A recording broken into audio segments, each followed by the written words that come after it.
होलिया में भौजी तंग करेला, होलिया में भौजी तंग करेला, होलिया में भौजी तंग करेला, खाली बैगनवा पसंद करेला।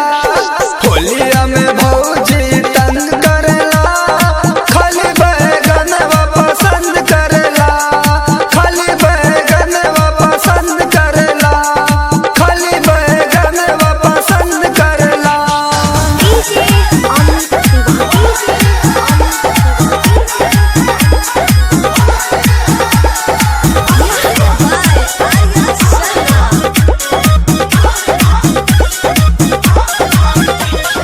भैया के हाल अब कैसे बताई, जगेलू बियान मुरहल कमाई, जगेलू बियान मुरहल कमाई। भैया के हाल अब कैसे बताई, जगेलू बियान मुरहल कमाई।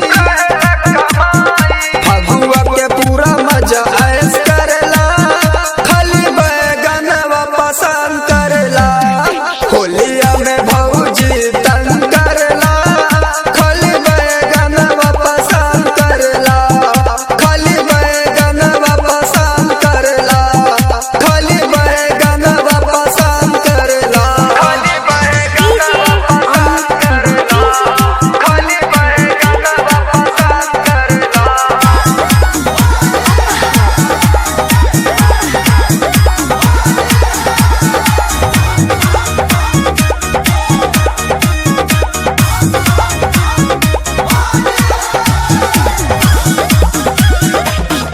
देवरन से अखियां मिलावा तारी हो, धक्के की चिकारी हिलावा तारी हो, धक्के की चिकारी हिलावा तारी हो। देवरन से अखियां मिलावा तारी हो, धक्के की चिकारी हिलावा तारी हो, धक्के की चिकारी हिलावा तारी हो, धक्के की चिकारी हिलावा तारी हो।